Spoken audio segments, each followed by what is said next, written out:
বন্ধুরা কেমন আছো তোমরা সবাই? আশা করি তোমরা সবাই ভালো আছো। আমি এখন তোমাদের অনুশীলনী 9G এর এই 5 নাম্বার গ্রুপের অঙ্কগুলো করাবো। এই অঙ্কগুলো হচ্ছে যে n তম অন্তরজ নির্ণয় করো। এখন এই অঙ্কগুলো একটু কিন্তু কঠিন আছে। এই অনুশীলনীর মধ্যে এই সর্বশেষ যে গ্রুপ 5 নাম্বার গ্রুপ, এই অঙ্কগুলো একটু কঠিন আছে। তবে ভয় পাওয়ার কিছু নেই। এই অঙ্কগুলো তোমাদের কোনো বোর্ড পরীক্ষায় আসে না, বা এখানে তোমাদের এমসিকিউর ক্ষেত্রে এই অঙ্কগুলো কখনো আসে না, শুধু ইঞ্জিনিয়ারিং ভর্তি পরীক্ষার ক্ষেত্রে আসতে পারে। তাহলে তোমরা যারা শুধু ইঞ্জিনিয়ারিং ভর্তি প্রিপারেশন নিবে তাদের জন্য এগুলো লাগবে। তো যারা ইঞ্জিনিয়ারিং ভর্তি প্রিপারেশন নিবে তারা তো অবশ্যই অঙ্ক ভালো পারে, তাদের ক্ষেত্রে আবার তেমন এগুলো কঠিন মনে হবে না। তবে যারা তোমরা একটু মিডিয়াম, তাদের ক্ষেত্রে একটু এই অঙ্কগুলো কঠিন হতে পারে মনে, কিন্তু ভয় পাওয়ার কিছু নেই। অঙ্কগুলো করার তো দরকার হবে না, কারণ এগুলো কোনো বোর্ড পরীক্ষায় তোমাদের আসে না। তো এখন দেখো এই 42 নাম্বার অঙ্কটা দেখো, যে y ইকুয়াল লন a মাইনাস এক্স বাই হচ্ছে a প্লাস এক্স। ধরি এখানে লন, এখানে y ইকুয়াল আমরা ধরি করে লিখলাম, যে ধরি লন a minus x by a plus x. আর আমরা জানি লনের ক্ষেত্রে কি হয়, আমরা জানি এখানে লনের ক্ষেত্রে যদি এখানে ভাগ থাকে তাহলে এটা বিয়োগ হয়ে যায়। তাহলে কি হবে, লন এখানে a মাইনাস এক্স মাইনাস এখানে লন হচ্ছে a প্লাস এক্স। এখানে তাহলে এখন দুইটা ফাংশন হয়ে গেল। এখন এটাকে আমরা কি করব, এক্স এর সাপেক্ষে পর্যায়ক্রমিক ভাবে আমরা অন্তরীকরণ করব। n তম অন্তরজ আমরা 2-3 বার অন্তরীকরণ দেখাবো, শেষ পর্যন্ত একটা সম্পর্ক আমরা ওখান থেকে খুঁজে বের করব, সেটা থেকে n তম অন্তরজ কি হবে সেটা আমরা বের করে দেখাবো। এখন দেখো y কে অন্তরীকরণ করলে কি হয়, এটা y1 হয়। এখন লন x কে অন্তরীকরণ করলে হয় 1/x, তাহলে 1/x 1/x বলতে a মাইনাস এক্স, কিন্তু এটা তো x না, a মাইনাস এক্স। যেহেতু x না, a মাইনাস এক্স, এটাকে আবার অন্তরীকরণ করতে হবে। a কে অন্তরীকরণ করলে 0, x কে অন্তরীকরণ করলে তো 1, তাহলে -1। তারপর পরেরটা দেখো, ln x কে অন্তরীকরণ করলে কি 1/x, তাহলে যা আছে এখানে তাই দিব, কিন্তু এখানে তো x না, এখানে হচ্ছে a প্লাস এক্স। তাহলে এটাকে আবার অন্তরীকরণ করতে হবে। ধ্রুবককে অন্তরীকরণ করলে 0, x কে অন্তরীকরণ করলে 1। তাহলে এখানে কি হয়ে যাচ্ছে, এখানে একটা মাইনাস আছে, এই মাইনাসটা কিন্তু সামনে চলে আসতেছে। তাহলে এখানে -1 বাই এখানে a মাইনাস এক্স, তারপর এখানে প্লাস এই যে 1 বাই এখানে হচ্ছে a প্লাস এক্স, এইটা হলো। এখন এটাকে যদি আমরা আবার অন্তরীকরণ করি, আবার যদি অন্তরীকরণ করি, তোমাদের একটা সূত্র দেখায় দিই। মনে করো এই যে d dx 1/x কে অন্তরীকরণ করলে -1/x²। এখন তোমরা যদি আবার এটাকে অন্তরীকরণ করো, -1/x² কে যদি আবার অন্তরীকরণ করো, প্রথমবার অন্তরীকরণ করলে এটা মাইনাস আসে একটা, তারপর এটাকে যদি আবার অন্তরীকরণ করো এটা প্লাস হয়ে যাবে। আর x এর যে ঘাত আছে এটা লবে আসবে, x এর ঘাত 1 কিন্তু বাড়ে যাবে কিউব। তখন এটাকে যদি আবার তোমরা আবার অন্তরীকরণ করো, এই যে 2/x³, এটাকে যদি আবার অন্তরীকরণ করে প্লাস আছে, এখন এটা মাইনাস হয়ে যাবে। এখন x এর ঘাত যে 3 আছে এটা উপরে যাবে, 3 দুনা কিন্তু এটা 6 হয়ে যাচ্ছে, আর x এর ঘাত 1 বাড়ে যাবে, তাহলে x⁴ হবে। তাই এখন এই কৌশলগুলো বা এই সূত্রগুলো আমরা এখানে সরাসরি প্রয়োগ করব। এখন দেখো এটাকে যদি আবার আমরা অন্তরীকরণ করি, তাহলে এটা y2 হবে, তাহলে y2 হবে। এখন দেখো যে এখানে 1/x, ভাবো যে 1/a মাইনাস এক্স, এটাকে আমরা ভাববো 1/x। তাহলে এটাকে যদি আমরা অন্তরীকরণ করি, এখানে একবার অন্তরীকরণ করে ফেলছে, মাইনাস আছে, তাহলে আরেকটা এখানে মাইনাস কিন্তু আসবে। তাহলে এখানে আরেকটা মাইনাস, তোমাদের এটাকে যদি অন্তরীকরণ করা যায়, এখানে তোমাদের সামনে আরেকটা মাইনাস আসবে। তাহলে আরেকটা মাইনাস আসলে কি হবে, এটাকে যদি অন্তরীকরণ করি, তাহলে মাইনাস আরেকটা মাইনাস আসলে মাইনাস এখানে স্কয়ার দিলাম, এখানে a মাইনাস এক্স। এখন এটাকে যদি আবার অন্তরীকরণ করি, ধ্রুবককে অন্তরীকরণ করলে 0, আর x কে অন্তরীকরণ করলে -1, কারণ এখানে 1/x কে অন্তরীকরণ করলে -1/x²। এই যে এটার উপর একটা স্কয়ার হয়ে যাচ্ছে, এখানে তো মাইনাস একটা আরেকটা থাকতেছে। তারপর দেখো এটাকে যদি অন্তরীকরণ করি, তাহলে এটাকে অন্তরীকরণ করলে কি হবে, এখানে অন্তরীকরণ করলে এইখানে কিন্তু সামনে এখানে তো মাইনাস ছিল, তাহলে এখানে তো মাইনাস, তাহলে এখানে হচ্ছে এই যে মাইনাস, এটাকে অন্তরীকরণ করলে কিন্তু আরেকটা মাইনাস আসবে, তাহলে আরেকটা মাইনাস আসলে এটা কি হয়ে যাবে, প্লাস হয়ে যাবে। তাহলে এখানে যদি এটাকে অন্তরীকরণ করি a প্লাস এক্স তারপর স্কয়ার, এখানে আরেকটা মাইনাস আসবে, তাহলে এটাকে মাইনাস মাইনাসে প্লাস, তার মানে এখানে -1 এর উপর আমরা কি দিতে পারি, এটা একটা স্কয়ার করে দিতে পারি। এখন দেখো তো এখানে কি হয়, এখানে কি হয়, এখানে -1 এর উপর স্কয়ার, -1 এর উপর স্কয়ার মানে কি, এখানে প্লাস হয়ে যায়, তার সাথে একটা মাইনাস গুণ আছে, তার সাথে একটা মাইনাস গুণ আছে, তাহলে কি হবে, একটা মাইনাস গুণ আছে ওটা প্লাস হয়ে যাবে, তাহলে এটা কিন্তু প্লাস হয়ে যায়। তাহলে প্লাস হয়ে গেলে এখানে কি তোমাদের এটা যদি প্লাস হয়ে যায় তাহলে এটা কি লিখতে পারি, তাহলে এখন দেখো এখানে এটার সাথে এটা গুণ হলে কিন্তু -1 হচ্ছে, তারপর এখানে a প্লাস এক্স এইখানে হোল স্কয়ার হচ্ছে। এখন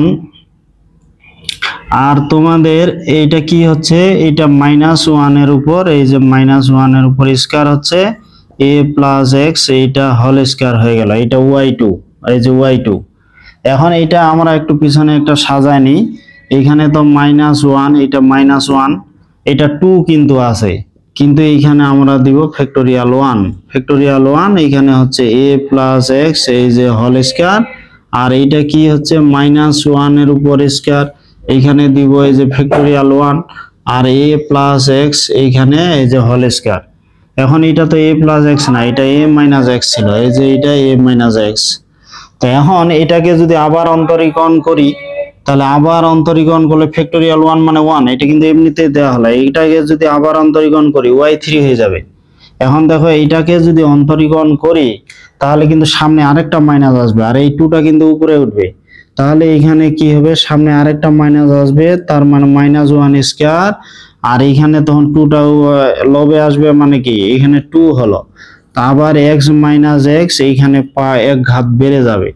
এখন এটাকে যদি আবার অন্তরীকরণ করি আরেকটা মাইনাস কিন্তু এখানে সামনে আসবে, তাহলে এখানে -1, এখানে -1 কি হচ্ছে, এখানে স্কয়ার ছিল, এখন এটা কিউব হয়ে যাবে, এই 2টা কিন্তু এই লবে আসবে, তারপর a প্লাস এক্স এইখানে কিউব হয়ে যাবে। এখন এটা দেখো আমরা কিভাবে লিখতে পারি, এখন এটাকে আমরা লিখতে পারি কি, এখন এখানে -1 এখানে স্কয়ার হয়ে যাচ্ছে নাকি, তাহলে y2 হলে y3 এর ক্ষেত্রে কি হচ্ছে, এখানে কিন্তু -1 এই হবে, আবার এখানে 1 কিউব।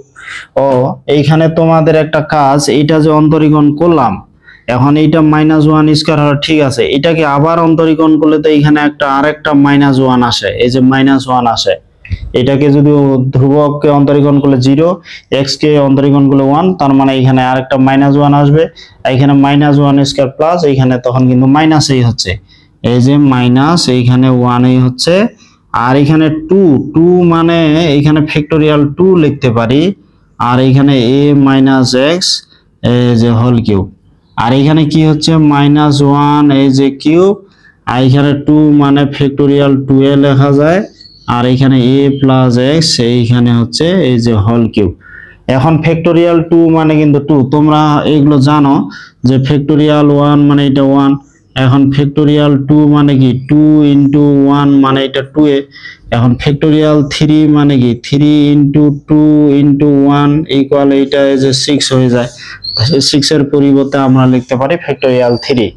এখন এটা আমরা অনুরূপ ভাবে যদি এইভাবে আমরা লিখি, তো অনুরূপ ভাবে আমরা n-তম অন্তরজ নিতে পারি, তো অনুরূপ ভাবে এখানে n-তম অন্তরজ আমরা কি লিখতে পারবো, যে yn যদি এখানে দিই তাহলে কি হচ্ছে -1, এই যে -1। এখন দেখো এখানে y3 হলে এখানে কিন্তু 2 হচ্ছে, তাহলে এখানে যদি n হয় তাহলে n-1 ফ্যাক্টোরিয়াল হবে, আর এখানে 3 হলে দেখো এখানেও 3, তাহলে a মাইনাস এক্স এখানে n হচ্ছে, তারপর দেখো এখানে 3 হলে এখানে কিন্তু -1 এর ঘাত আবার 3 হচ্ছে, n হলে তাহলে n হবে, আর এখানে n-1 এই যে ফ্যাক্টোরিয়াল, n-1 ফ্যাক্টোরিয়াল, আর এখানে হরে কি যে a প্লাস এক্স এইখানে n আছে, n এই হবে। এখন n-1 ফ্যাক্টোরিয়াল এখানে আমরা এটা শুধু কমন নিতে পারি, তাহলে এখানে যদি n-1 এই ফ্যাক্টোরিয়াল আমরা কমন নিই তাহলে কি হচ্ছে, এখানে -1 a minus x whole to the power n plus এইখানে কি হচ্ছে মাইনাস এই যে 1 টু দি পাওয়ার এন, এই যে a plus x whole to the power n, এই যে এটাই কিন্তু এই ফাংশনের এনতম অন্তরজ হয়ে গেল। তোমরা এখন এই 43 নাম্বার এই অঙ্কটা দেখো। এই অঙ্কটাতে কি আছে যে ln ax plus x square. এখন এখানে কিন্তু এই ব্র্যাকেটের ভিতরে যে এক্স আছে এটা কিন্তু কমন যায়, আমরা কমন নিতে পারি। তো এইখানে কমন নিলে কি হবে, এক্স কমন নিলে হবে এ প্লাস এক্স। তাহলে এখানে দুইটা ফাংশন কিন্তু গুণ আকারে হচ্ছে, গুণ আকারে হলে ln এর ক্ষেত্রে আমরা কি জানি যোগ আকারে লিখতে হয় যে ln x প্লাস এই যে ln a প্লাস x। এখানেও এখন দুইটা ফাংশন হয়ে গেল। এখন এটাকে আমরা কি করব, এটাকেও আমরা এখানে n-তম অন্তরজ নির্ণয় করব। n-তম অন্তরজ দেখি এটাকে একবার অন্তরীকরণ করলে কি হয়, y কে অন্তরীকরণ করলে y1। এখন ln x কে অন্তরীকরণ করলে কি হয় 1/x, ln x কে অন্তরীকরণ করলে হয় 1/x। এখন পরেরটা দেখো ln এর পরে কি আছে ভাববো ln x কে অন্তরীকরণ করলে 1/x বলতে a প্লাস x। কিন্তু এখানে দেখো এখানে তো x না a প্লাস x, এটাকে আবার অন্তরীকরণ করতে হবে। এখন দেখো a কে অন্তরীকরণ করলে 0 আর x কে অন্তরীকরণ করলে 1, মানে এটা অন্তরীকরণ করলে কিন্তু 1ই হচ্ছে। যেহেতু 1 হবে এটাকে আর দেখানোর কোনো দরকার নাই, ওটা এমনিতেই থাক। এখন এটাকে যদি আবার অন্তরীকরণ করি, এটাকে y1 কে অন্তরীকরণ করলে কি হবে, এটা y2। এখন 1/x আমরা কিছুক্ষণ আগে এই নিয়মটা দিলাম যে 1/x কে অন্তরীকরণ করলে মাইনাস 1 এই যে x স্কয়ার। আবার এখানে দেখো ভাবো যে 1/x এটাকে অন্তরীকরণ করলে মাইনাস 1/x স্কয়ার, মানে ax এর উপর এই যে হোল স্কয়ার এটা। এখন এটাকে যদি আবার অন্তরীকরণ করি এটা কিন্তু 1 হয়, যার কারণে এটা কোনো দেখানোর দরকার নাই। এখন এটাকে যদি আবার অন্তরীকরণ করি, এটাকে আবার এইভাবে লিখতে পারি এই যে মাইনাস এই যে 1, তারপর এইখানে হচ্ছে এক্স স্কয়ার, তারপর প্লাস দিলাম এই যে a plus x whole square, এইটা মাইনাস 1 এর ঘাত 1 1 এইভাবে লিখতে পারি। এখন এটাকে যদি আবার অন্তরীকরণ করি তাহলে এটা হচ্ছে y3। তো এইটা অন্তরীকরণ করলে কি হবে, এখন মাইনাস আছে এখানে সামনে আরেকটা মাইনাস আসবে, মানে এটা প্লাস হয়ে যাবে। তারপর এখানে কি হবে x এর যে ঘাত এটা লবে যাবে আর এখানে হরের ঘাত এই যে বারে যাবে। তারপর এখানে কি এখানে মাইনাস আরেকটা সামনে আসবে, মাইনাস এটা আবার প্লাস হয়ে যাবে।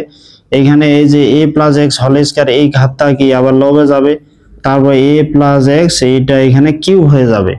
এখন এটাকে আমরা কি লিখতে পারি, যেহেতু এটা ধনাত্মক তাহলে এখানে মাইনাস 1 এটা স্কয়ার হচ্ছে, আর এটা ফ্যাক্টোরিয়াল 2 লিখতে পারি এই যে এক্স কিউব। তারপর এইখানে দেখো এইখানে মাইনাস 1 এটার উপর স্কয়ার লিখতে পারি, এইখানে ফ্যাক্টোরিয়াল 2 আবার a প্লাস এক্স এইখানে হোল কিউব। এখন এটাকে যদি আবার অন্তরীকরণ করি, দেখো আরেকবার করলে একটু সুবিধা হবে। এখানে দেখো এটাকে যদি আবার অন্তরীকরণ করি সামনে কিন্তু এবার মাইনাস হয়ে যাবে। তাহলে প্রথমত 1/x কে অন্তরীকরণ করলে এটা মাইনাস, এটাকে আবার অন্তরীকরণ করলে প্লাস, এটাকে আবার অন্তরীকরণ করলে হয়ে যাবে মাইনাস। এখন x এর ঘাত যে 3 টা লবে আসবে, 3 দুনা এখানে 6 হয়ে যাচ্ছে, x টু দি পাওয়ার 4 হয়ে গেল। আবার দেখো এটা মাইনাস হবে, এই ঘাত আবার লবে আসবে, 3 দুনা এখানে 6 হচ্ছে, আবার a প্লাস এক্স এইখানে 4 হচ্ছে। এখন দেখো এখানে কিন্তু মাইনাস, মাইনাস মানে কি এখানে মাইনাস 1 এর উপর যদি কিউব দিই বিজোড় ঘাত দিই মাইনাস বোঝায়। এখানে 6 মানে কি আমরা জানি ফ্যাক্টোরিয়াল 3, তার মানে এখানে x টু দি পাওয়ার 4। তারপর এখানে দেখো মাইনাস 1 এই যে হোল কিউব এটাও একই, 6 মানে এখানে ফ্যাক্টোরিয়াল 3, আর এটা হচ্ছে a plus x to the power এই যে 4 হয়ে গেল। তো অনুরূপ ভাবে এরকম করে যদি আমরা n-তম অন্তরজ লিখি তাহলে n-তম অন্তরজ কি লিখতে পারি যে yn ইকুয়াল হচ্ছে কি yn, এখানে দেখো এখানে 4 হলে এখানে কিন্তু 3 হচ্ছে, তাহলে মাইনাস 1 টু দি পাওয়ার এখানে n মাইনাস 1 হবে, কারণ এখানে 4 হলে যেহেতু 3 তাহলে এখানে n হলে এখানে n মাইনাস 1। তারপরে দেখো এখানে যদি 4 হয় ফ্যাক্টোরিয়াল 3 তার মানে কি এখানে n মাইনাস 1 ফ্যাক্টোরিয়াল হবে। তারপর এখানে x টু দি পাওয়ার এখানে n হয়ে যাবে, 4 হলে যেহেতু এখানে 4 হচ্ছে তাহলে এটা x two the power n হচ্ছে। তারপর এখানে দেখো এখানে minus 1 two the power cube, তাহলে মাইনাস 1 টু দি পাওয়ার এখানে n মাইনাস 1, আর 3 মানে এখানে কি n মাইনাস 1 ফ্যাক্টোরিয়াল, আর এখানে a প্লাস এক্স যেহেতু এখানে 4 হলে এখানে 4 আর 3 হলে এখানে 3, তার মানে এখানে n হলে এইখানে সূচকটা হয়ে যাচ্ছে n।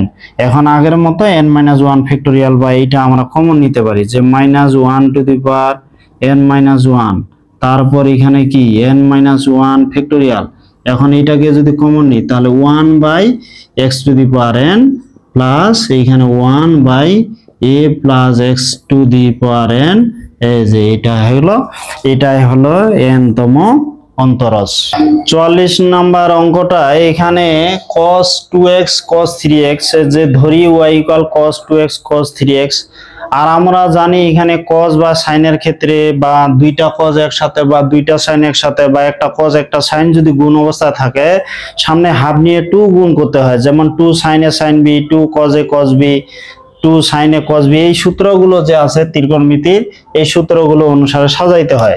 তাহলে এখানে আমরা কি করব, সামনে হাফ নিয়ে আমরা 2 গুণ করে দিব, যে 2 এইখানে cos 2x এই যে cos x, যে 2 cos a cos b, 2 cos a cos b, এটা আমরা কি সূত্র জানি, 2 cos a cos b cos a plus b, 2x এর সাথে 3 গুণ করলে 3x হয়।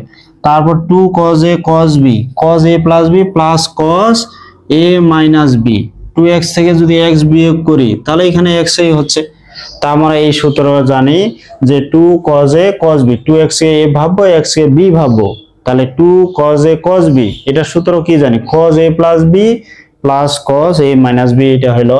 এখন এটাকে যদি x এর সাপেক্ষে পর্যায়ক্রমিক ভাবে অন্তরীকরণ করে পাই, এই যে x এর সাপেক্ষে ওই ভাষাটা তোমরা একটু লিখে নিবে, x এর সাপেক্ষে পর্যায়ক্রমিক ভাবে অন্তরীকরণ করে পাই।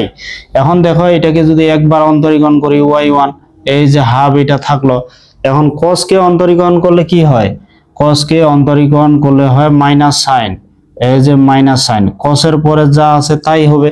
এখন cos 3x cos x কে অন্তরীকরণ করলে মাইনাস sin x হয়, তাহলে cos এর পরে যা আছে মাইনাস sin এর পরে তাই থাকে, কিন্তু এখানে x না, এখানে 3x, তাহলে এটাকে আবার যদি অন্তরীকরণ করি একটা 3 আসবে। তারপর দেখো cos x কে অন্তরীকরণ করলে মাইনাস এই যে sin x হয়ে গেল।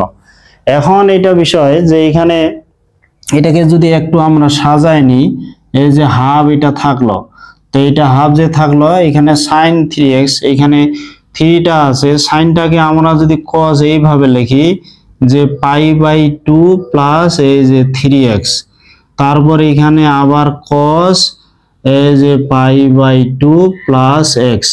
এখন দেখো এখানে π/2 মানে আমরা যদি চতুর্ভাগ বিষয়টা দেখি, এই যে চতুর্ভাগ বিষয়টা যদি দেখি তাহলে কি হচ্ছে, এইটা 0, এখানে হচ্ছে π/2 আর এখানে 2 × π/2, তাহলে এই যে π/2 সাথে যোগ মানে এখানে দ্বিতীয় চতুর্ভাগের সাইন আর কোসেক ধনাত্মক, সাইন আর কোসেক, আর এখানে তৃতীয় চতুর্ভাগের tan আর cot, আর এখানে হচ্ছে চতুর্থ চতুর্ভাগে cos আর sec ধনাত্মক।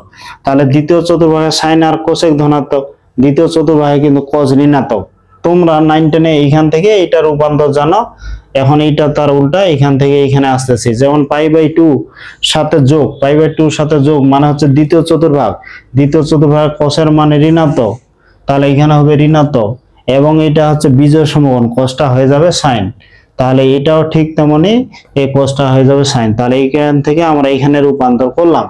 এখন এটাকে যদি আবার অন্তরীকরণ করি, দেখো এটাকে যদি আবার অন্তরীকরণ করি তাহলে কি হবে, তাহলে এখানে অন্তরীকরণ করলে কি হচ্ছে, এই যে -3 এটা মনে করে থাকলো, এখন sin 3x, sin x কে অন্তরীকরণ করলে কিন্তু cos x হয়, sin x কে অন্তরীকরণ করলে এই যে cos x, কিন্তু এটা তো x না 3x, এটাকে আবার অন্তরীকরণ করলে একটা 3 আসবে। তারপরে আবার দেখো sin কে অন্তরীকরণ করলে কি হয়, cos হয়, sin x কে অন্তরীকরণ করলে cos x। এখন এটা আমরা কি করব, 3 আর 3 গুণ করে 3² হয়, তাহলে এটা 3 আর 3 গুণ করে -3 এই যে স্কয়ার হলো, এইখানে cos 3x হবে, তো এইখানে আবার হচ্ছে এই যে cos এই যে 3x মাইনাস এইটা কি হচ্ছে এই যে cos x minus cos x। এখন এটাতেও আবার আমরা এই নিয়মটা প্রয়োগ করব, এই নিয়মটা প্রয়োগ করলে কি হবে, এই যে 3², এখন এইখানে আবার cos দিলাম, এই যে 2 × π/2 প্লাস এখানে 3x দিলাম, তারপর cos এখানে 2 × π/2 প্লাস এইখানে x দিলাম। এখন দেখো তো 2 × π/2 মানে এখানে দেখো 2 × π/2 তার সাথে এখানে যোগ যোগ মানে হচ্ছে তৃতীয় চতুর্ভাগ যাচ্ছে, তৃতীয় চতুর্ভাগে কোসের মানে ঋণাত্মক, কোসের মানে ঋণাত্মক এবং এইখানে কি জোড় সমকোণ, তাহলে কোসটা কোসেই থাকবে, তাহলে এটা রূপান্তর করে আমরা এটা আনতে পারি, তাহলে এইটা থেকে আমরা এটা নিয়ে যেতে পারি। তাহলে এখানে দেখো π/2 × 2 মানে এই জায়গায় বোঝাচ্ছে তার সাথে যোগ মানে এটা তৃতীয় চতুর্ভাগে অবস্থান করতেছে, তৃতীয় চতুর্ভাগে কোসের মানে ঋণাত্মক এবং এটা যেহেতু জোড় সমকোণ কোসটা কোসেই থাকবে, তাহলে এখান থেকে আমরা এটা রূপান্তর করতে পারি, তাহলে এখান থেকেও আমরা এটা এখন লিখতে পারি। তো এখন এইটা এখন দেখো আমরা যদি দুইবার অন্তরীকরণ করি তাহলে এখানে 3² হচ্ছে, এখানে 2 হচ্ছে, এখানে 2 হচ্ছে, যদি একবার অন্তরীকরণ করি এখানে 3 হচ্ছে আর এখানে 1 হচ্ছে, এখানে 1 হচ্ছে, তাহলে এইভাবে কিন্তু আরেকবার অন্তরীকরণ করলে একই। তাহলে আমি এমনিতে দেখা দিচ্ছি এটাকে যদি আমি n তম অন্তরজ করি n বার, তাহলে কি হচ্ছে দেখো এখানে হাফ তো থাকবে, এই যে হাফ তো থাকবেই, তারপর কি দুইবার অন্তরীকরণ করলে যেহেতু এখানে 3⁻2 হচ্ছে তাহলে n বার n তম অন্তরজ করলে n বার করলে কি 3n হবে। তারপর এখানে cos এইখানে দেখো 2 π/2 দুইবার করলে এখানে 2 হচ্ছে, তাহলে তিনবার করলে 3 হবে, এরকম n তম বার অন্তরজ করলে n হবে, তার মানে n π/2 প্লাস এখানে হচ্ছে 3x। তারপর এখানে দেখো cos এইখানেও দেখো এখানে যদি n তম বার অন্তরজ করি তাহলে n আসবে, যে n π/2 প্লাস হচ্ছে এই যে x, এই যে এটাই হচ্ছে n তম অন্তরজ। এখন এই যে 45 নাম্বার অঙ্কটা এখানে আছে কি cos3x। এখন cos3x থাকলে আমরা ত্রিকোণমিতি অঙ্কতে জানি এখানে সাইন বা কসের ক্ষেত্রে ঘাত যদি 3 বা 4 হয়, সাইন বা কসের ক্ষেত্রে ঘাত যদি 3 বা 4 হয় তাহলে 1/4 নিয়ে 4 গুণ করতে হয়। তাহলে এই অঙ্কের ক্ষেত্রেও কিন্তু আমাদের কি করতে হবে, এই যে 1/4 নিয়ে এখানে 4 গুণ করতে হবে। তাহলে এখানে কস বা সাইনের ক্ষেত্রে ঘাত যদি 3 হয় মানে কিউব হয় এখানে, তাহলে 1/4 নিয়ে 4 গুণ করতে হয়। এখন তোমরা একটা সূত্র জানো যে এখানে cos এই যে cos3x এইটা সূত্র কি 4 cos এই যে কিউব x মাইনাস 3 এই যে cos x, 4 cos cube x minus 3 cos x। এখন এই 3 cos x যদি এইদিকে আসে তাহলে এখানে কি cos3x প্লাস 3 এই যে cos x ইকুয়াল হচ্ছে 4 cos এই যে কিউব x। তাহলে এই যে 4 cos কিউব x এটার পরিবর্তে আমরা এটা লিখতে পারি, তাহলে 4 cos কিউব x এর পরিবর্তে লিখব 1/4 এইখানে হচ্ছে cos 3x প্লাস 3 এই যে cos x, এটা আমরা লিখতে পারি। এখন এটা আগের অঙ্কের মতো এটাকে আমরা x এর সাপেক্ষে পর্যায়ক্রমিক ভাবে অন্তরীকরণ করে পাই, এটা করতে পারি। অল্প একটু দেখা দিচ্ছে, বাকিটা তোমাদের করতে হবে। যে x এর সাপেক্ষে কি পর্যায়ক্রমিক ভাবে অন্তরীকরণ করে পাই, আগের যে অঙ্কটা করলাম ঠিক ওই অঙ্কের মতো এটা তোমরা আশা করি এটা করতে পারবে। তোমরা এখন এখানে যে 46 নাম্বার অঙ্কটা দেখো যে এখানে ln x এটাকে এর n তম অন্তরজ নির্ণয় করব। যেমন y কে যদি x এর সাপেক্ষে অন্তরীকরণ করি তাহলে কি জানি y1, আর ln x কে অন্তরীকরণ করলে কি 1/x। তারপর আবার y1 কে যদি অন্তরীকরণ করি তাহলে এটা y2। এখন এটাকে আবার অন্তরীকরণ করলে এখানে কি মাইনাস আসবে এই যে x²। তবে এটাকে যদি আবার অন্তরীকরণ করি তাহলে কি হবে y3, এবার মাইনাসটা কি হয়ে যাবে প্লাস হয়ে যাবে, আর আমরা জানি x এর যে ঘাত এটা লবে আসবে, x এর ঘাত 1 বৃদ্ধি পাবে। আবার এটাকে যদি অন্তরীকরণ করি তাহলে y4, এখানে সামনে একটা মাইনাস আসবে, এই যে x এর ঘাত এটা লবে আসবে, 3 × 6 হচ্ছে এই x⁴। এখন এইখান থেকে আমরা একটু সাজায় নিই, যে এইখান থেকে একটু আমরা সাধারণ একটা রূপ নিয়ে আসি। তো সাধারণ রূপ কি, এখানে মাইনাস আছে, তাহলে এখানে কি আছে যখন 2 হচ্ছে তারপর এখানে কিন্তু মাইনাস হয়ে গেল। আবার এখানে যখন মাইনাস বলতে কি এটা এখন আমরা কি করতে পারি, এই যে -1 এর উপর 1 আর এখানে ফ্যাক্টোরিয়াল দিতে পারি 1। তারপর যখন এটা 3 হয়ে গেল তাহলে -1 এটা স্কয়ার করে দিতে পারি, তাহলে প্লাস হয়ে গেল, আর এটা ফ্যাক্টোরিয়াল 2, তারপর এখানে হরেতে হচ্ছে x3। এখন এটা আবার দেখো এখানে যেহেতু মাইনাস আছে তাহলে -1 টু দি পাওয়ার এখানে যদি কিউব দিই বিজোড় ঘাত হলে মাইনাস হচ্ছে, আর 6 মানে কি ফ্যাক্টোরিয়াল 3, আর এখানে x টু দি পাওয়ার এখানে 4 আছে। তাহলে অনুরূপ ভাবে এর n-তম অন্তরজ আমরা কি লিখতে পারি? তাহলে n-তম অন্তরজ কি লিখতে পারবো আমরা? দেখো যে n-তম অন্তরজ লিখতে পারবো -1 টু দি পাওয়ার, এখানে দেখো 4 থাকলে এখানে কিন্তু -1 এর উপর ঘাত হচ্ছে 3, তাহলে n হলে কি এখানে হবে -1 টু দি পাওয়ার n-1। আবার দেখো এইখানে দেখো 4 বার যদি অন্তরীকরণ করি তাহলে হচ্ছে ফ্যাক্টোরিয়াল 3, তাহলে n বার অন্তরীকরণ করলে কি হবে? n-1 factorial. তারপর দেখো 4 বার অন্তরীকরণ করলে x টু দি পাওয়ার 4, 3 বার অন্তরীকরণ করলে x two the power cube, তাহলে n বার যদি অন্তরীকরণ করি তাহলে x two the power n। এইটা হচ্ছে ln x এর n-তম অন্তরজ।